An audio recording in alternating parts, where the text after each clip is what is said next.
Hello, my name is Ariana Franklin. Today I'm talking about the Beck Depression Inventory 2, which is just one of the most widely used tools for assessing depression. I chose this measure because depression has such a widespread impact on mental health, and understanding how we assess it is really important for anyone just working in a clinical setting or an educational setting. So for me personally, why I decided to focus on depression, I believe depression is the most common mental health challenge that college students face to date. And according to recent data that I found on the Healthy Minds Network page, rates of depression among students remain elevated, which just means we need reliable tools to identify who needs support. The Bdi-Ii being the most commonly used tool for that really caught my eye, and it's evidence-based, it's practical, it's used in a lot of different settings, which I'll go over later on. Just to talk about the authors kind of briefly, the main author of the Bdi-Ii is Aaron Beck. He actually developed the first Bdi-Ii in the 1960s. And then in 1996, him along with Robert Steer and Gregory Brown published the Bdi-II. And this one was created just because of the changes of the DSM criteria. They had to make it more clinically useful than the earlier version of it. And just to get into the method a little bit, it's a 21 item 4-point scale, visual scale between 0 and 3. So just to break that down a little bit, it's a self-report questionnaire, which each item assesses a specific symptom or attitude related to depression. Things like sadness, pessimism, loss of pleasure, guilty feelings, and even physical symptoms like changes in sleep or appetite.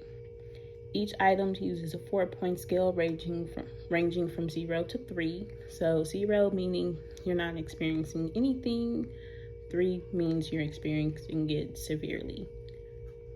The total score can range from 0 to 63, which higher scores would indicate severe depression.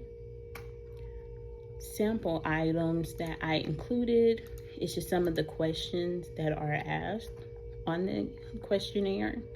And I thought they were kind of important because we know people with depression, some may experience heavy levels of sadness or loss of energy. So that's what I included.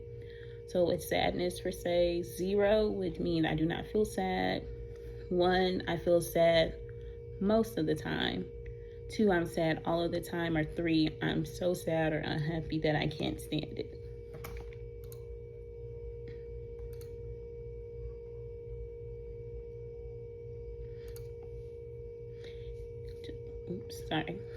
But I found that interesting because they kind of captured those different levels of the severity of issues. I like how it starts at 0, like nothing at all, and then gradually builds up to it's terrible, I cannot stand it. To interpretate the scores, once the Bdi is completed, we add up all of the score items to get the total. Scores ranging from 0 to 13 indicate minimal depression. So you're basically doing pretty good there. Very little signs of depression or no depression at all. Scores ranging from 14 to 19 would suggest mild depression. 20 to 28 indicate moderate depression.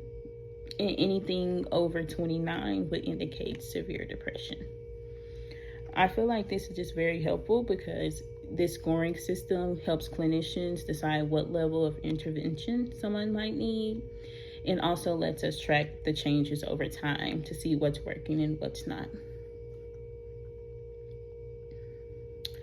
Research support in sample size that I have noted for myself is I looked and I noticed how well the Bdi worked according to one study in particular, which was by someone by the name of Park and their colleagues in 2020. It was published in the Frontiers in Psychology. They examined the Bdi with over 1,100 Korean students.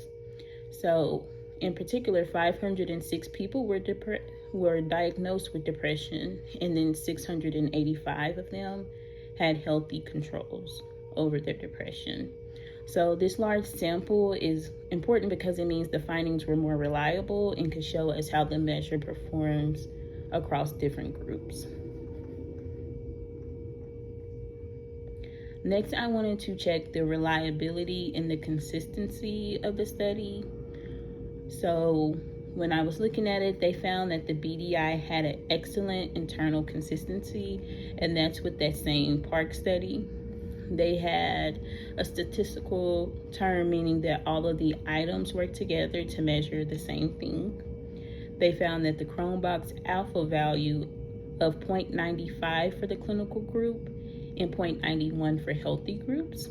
Anything above 0.90 is considered excellent. So the Bdi also had a strong test and retest reliability, just meaning if you take the same test twice, when the depression level hasn't changed, you'll get similar scores both times.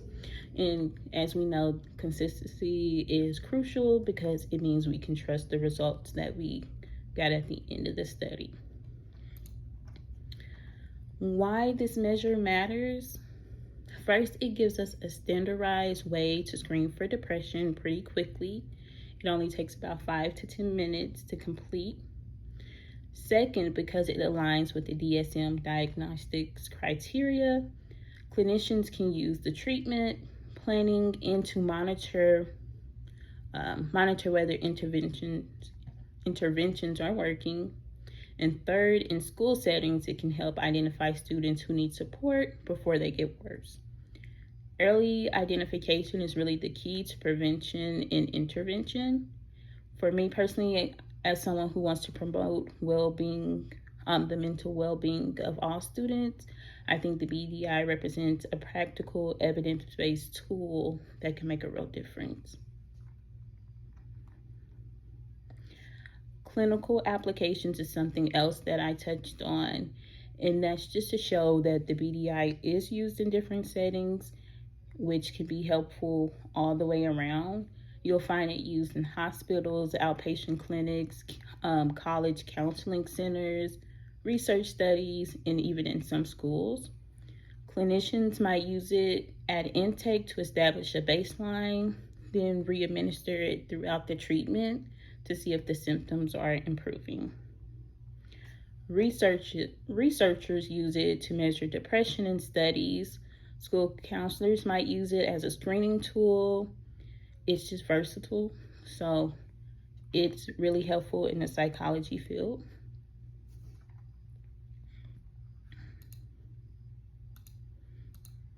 One of the last things that I wanted to touch on about the Bdi is its strengths and its limitations. Everything will have a strengths and limitations. So one thing powerful about it is it's easy to administer and score, and it has great reliability, great retest reliability, and it's well searched. The original was created in 1960, revamped in 1996, and is still used today. Limitations: it's a self-reporting tool, so it's only going to be as accurate as those who are self-reporting. Many responses can be influenced by how honest the person is. So it kind of depends on the person you're dealing with. I know mental health kind of comes with a grain of salt. Some people don't like to believe they have a mental health problem and might not be as honest on those tests. So in conclusion, the Bdi is the most useful tool for assessing depression severity. It is backed by decades of research and provides valuable information for treatment and monitoring.